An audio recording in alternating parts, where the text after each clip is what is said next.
Welcome to Jaya's homely kitchen. ഇന്ന് നമുക്ക് Sharjah shake തയ്യാറാക്കുന്നത് എങ്ങനെയാണെന്ന് നോക്കാം.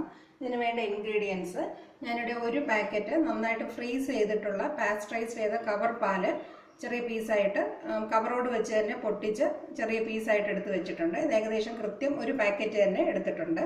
പിന്നെ വേണ്ടത് 2 രസകദളിപ്പഴം ചെറിയ പീസായിട്ട് കട്ട് ചെയ്തെടുത്തിട്ടുണ്ട്. 2 ടീസ്പൂണോളം പാൽപ്പൊടി എടുത്തിട്ടുണ്ട്. അത് ഓപ്ഷണലാണ്, അതിൻ്റെ ടേസ്റ്റ് ഇഷ്ടമുള്ളവർക്ക് അത് ഉപയോഗിക്കാം. പിന്നെ 2 ടീസ്പൂൺ പഞ്ചസാര എടുത്തിട്ടുണ്ട്.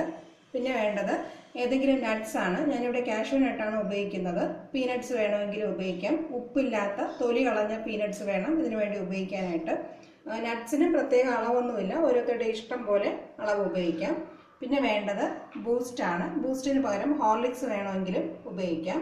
പിന്നെ ഇതിനകത്ത് ഐസ്ക്രീമിൻ്റെ ടേസ്റ്റും കൂടെ വേണമെന്നുള്ളവർക്ക് ഒരു സ്കൂപ്പ് ഐസ്ക്രീം കൂടെ ചേർക്കാം. ഞാനിവിടെ ഐസ്ക്രീം ചേർക്കാതെയാണ് ഷാർജ ഷേക്ക് തയ്യാറാക്കുന്നത്. ആദ്യം നമുക്ക് ഒരു മിക്സി ജാറിൽ നട്ട്സ് ഇട്ടൊന്ന് ചെറുതായിട്ടൊന്ന് പൊടിച്ചെടുക്കാം. നട്ട്സ് ചെറുതായിട്ടൊന്ന് ക്രഷ് ചെയ്തെടുത്തിട്ടുണ്ട്. ഇതിൻ്റെ കൂടെ ബാക്കി എല്ലാ ഇൻഗ്രീഡിയൻസും ചേർത്ത് നമുക്കൊന്ന് അടിച്ചെടുക്കാം. പാല് ചേർത്ത് കൊടുക്കാം. പഴം, പാൽപ്പൊടി, പഞ്ചസാര,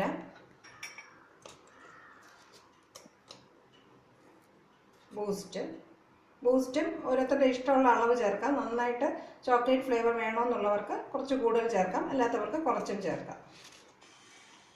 എല്ലാ ഇൻഗ്രീഡിയൻസും ചേർത്ത് നന്നായിട്ട് മിക്സിയിലിട്ട് അടിച്ചെടുത്തിട്ടുണ്ട്. നമ്മുടെ ഷാർജ ഷേക്ക് തയ്യാറായി കഴിഞ്ഞു. നമുക്കിനി വിളമ്പുന്ന ഗ്ലാസ്സിലേക്ക് പകർത്താം.